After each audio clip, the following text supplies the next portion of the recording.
Morning my family, কেমন আছে তোমরা সবাই? আশা করছি ভীষণ ভালো আছে। মিষ্টি ফলকে অনেক অনেক ভালোবাসা জানিয়ে আজকে একটা ভ্লগ স্টার্ট করছি। তো সকালবেলা একটু ব্যালকনিতে হাঁটাচলা করতে শুরু করে দিয়েছি, যেহেতু ভীষণ মিষ্টি একটা রোদ দিয়েছে, সাথে তো হাওয়া রয়েছেই।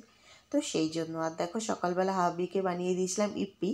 তো এইভাবেই বানিয়ে দিয়েছিলাম, তো আমি আর তখন নিজের জন্য বানাইনি, তো আমি আবার পরে একটু বানিয়ে নিয়েছি নিজের জন্য।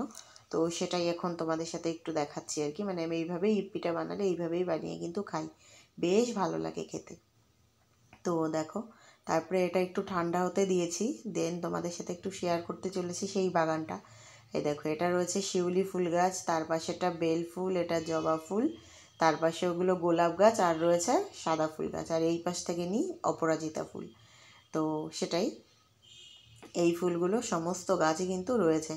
সাদা ফুলের আরও দু একটা গাছ আছে, ও ছোটো ছোটো লাল ফুলও আছে ওখানটায়, তোমরা দেখতে পাবে না এত দূর থেকে, তো সেই জন্যই তো তোমাদের সাথে একটু শেয়ার করলাম ওটাই আর কি। তো এবার এসে ম্যাগিটা খাচ্ছি, ঠান্ডা হয়ে গেছে এখন। তো দারুণ টেস্টি হয়েছিল কিন্তু, সেটাই বলছিলাম। আর দেখো, আজকে বেশ কিছুটা জামা কাপড় কাচা হয়েছে, সাথে বিছানার চাদরও কেচে দিয়েছিলাম আর কি। তো দেন ঘরে এসে আমি দেখছি যে না, একটু লতিগুলো না কেটে যদি করি তো খারাপ হয়ে যাবে। এটা আমি খেতে এত ভালোবাসি বিয়ের আগের থেকেই, তখন তো মা বানিয়ে দিত, ঠাম্মি বানিয়ে দিত, এখন তো আর এখানে আমি একা, তো নিজেকেই সমস্তটা বানিয়ে খেতে হবে। তো ব্যাঙ্গালোরে যে লতিটা পাওয়া যায়, এটাই আমার কপাল যে না, লতিটা পাওয়া যায়, কচুর লতি আর কি। তো দেখো, রান্নাও হয়ে গেছে, আর এইভাবে ভাজা ভাজা করেই কিন্তু আমার মাও করতো, আমিও করি, আমার ঠাম্মিও এইভাবেই করে আর কি।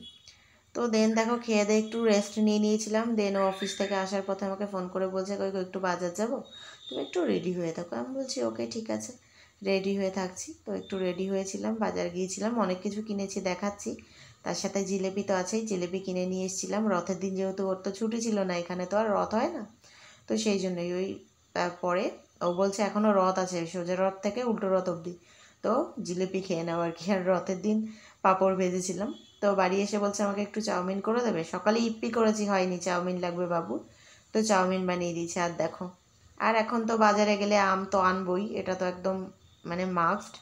আর এই যে কিছু টুকটাক সবজিপাতি এনেছিলাম, সেটাই তোমাদের সাথে শেয়ার করলাম। তো আজকের ব্লগটা ভালো লেগে থাকলে অবশ্যই লাইক, কমেন্ট, শেয়ার আর সাবস্ক্রাইব করে আমার পাশে থাকবে। নেক্সট ব্লগে দেখা